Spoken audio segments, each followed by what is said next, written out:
সবাইকে শুভেচ্ছা। আশা করি সবাই ভালো আছেন, সুস্থ আছেন। এবছর অর্থাৎ 2024 সালে আমার পুত্র সন্তান এইচএসসি পরীক্ষা দিয়েছে। তো আশা করা হচ্ছে যে এই মাসের শেষ দিকে অথবা আগামী মাসের প্রথম দিকে এইচএসসি পরীক্ষার ফলাফল বের হবে। তো আমার ছেলে আন্ডার গ্রাজুয়েট বা গ্রাজুয়েট করার জন্য তার প্রথম পছন্দ হচ্ছে ঢাকা বিশ্ববিদ্যালয়। কারণ আমিও ঢাকা বিশ্ববিদ্যালয়ে পড়াশুনো করেছি। আমি ঢাকা বিশ্ববিদ্যালয়ের ইংরেজি বিভাগে পড়াশুনো করেছি। তো ঢাকা বিশ্ববিদ্যালয়কে কি এখন আদৌ একটি বিশ্ববিদ্যালয় বলা যায়, নাকি এটি একটি ভাগাড়ে পরিণত হয়েছে? ঢাকা বিশ্ববিদ্যালয় আমার মতে একটি ভাগাড়ে পরিণত হয়েছে।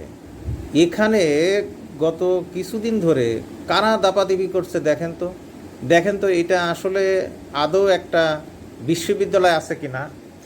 একটি বিশ্ববিদ্যালয়ে দেশের বিভিন্ন প্রান্তের ছেলেমেয়েরা পড়াশোনা করে। শুধু দেশের ভিতরের বিভিন্ন প্রান্ত না, পৃথিবীর বিভিন্ন প্রান্ত থেকে, বিভিন্ন দেশ থেকে এসে ছেলেমেয়েরা পড়াশুনো করে।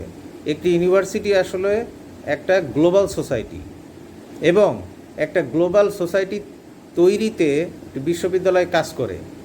কিন্তু বর্তমানে ঢাকা বিশ্ববিদ্যালয়ের দিকে যদি আমরা তাকাই, এখানে কারা দাপাদাপি করে? এই বিশ্ববিদ্যালয় কি আদৌ বিশ্ববিদ্যালয়, নাকি একটি ভাগাড়? এখানে ছেলে মেয়েদেরকে পাঠিয়ে বাবা মারা কি মনে করতে পারে যে তাদের ছেলেমেয়েরা নিরাপদ আছে?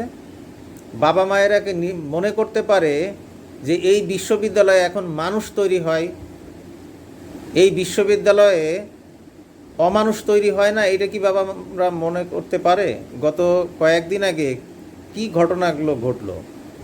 তোফাজ্জল নামক ছেলেটিকে যেভাবে হত্যা করা হয়েছে, যে নিষ্ঠুর কায়দায় হত্যা করা হয়েছে, এইটা কি অবস্থা বলেন তো?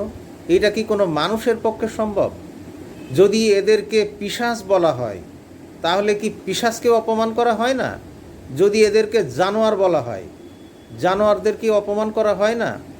পশু বা জানোয়ার কি এত নিষ্ঠুর হয়? আমার তো মনে হয় যে এই কাজটি যারা করেছে এটা তাদের প্রশিক্ষণের একটা অংশ। এরা অদূর ভবিষ্যতে এরা হয়তো কয়েকজন পুলিশের হাতে ধরা পড়েছে, কিন্তু শুধুমাত্র যারা পুলিশের হাতে ধরা পড়েছে শুধুমাত্র এই দলে তো শুধু তারাই না। এরা যেখানে থাকবে, যে প্রতিষ্ঠানে এই ধরনের নিষ্ঠুরতম প্রাণী থাকবে, সেই প্রতিষ্ঠানের নিরাপত্তা, সেই প্রতিষ্ঠানের সার্বিক পরিবেশ কি অবস্থা হয় একটু ভেবে দেখুন তো। আর এই ঢাকা বিশ্ববিদ্যালয়কে যারা ভাগাড়ে পরিণত করেছে তারা কারা? তারা পলিটিশিয়ান, তারা বড় বড় আমলা। তো তাদের ছেলেমেয়েরা কোথায় পড়ে আপনারা একটু খোঁজ নিয়ে দেখবেন তো। আমি যতদূর জানি, আমি যেহেতু ঢাকা বিশ্ববিদ্যালয়ে পড়াশুনো করেছি, এই শ্রেণী সম্পর্কে আমার জানা আছে। এই শ্রেণীর ছেলেমেয়েরা, এই শ্রেণীর লোকদের ছেলেমেয়েরা বাংলাদেশের কোনো বিশ্ববিদ্যালয়ে পড়াশোনা করে না। তারা ঢাকা শহরের নামকরা ব্রিটিশ কারিকুলামের ইংলিশ মিডিয়াম স্কুলে পড়াশুনো করে তারা দেশের বাইরে চলে যায়। দেশের বাইরে ভালো ভালো বিশ্ববিদ্যালয়ে পড়াশুনো করে।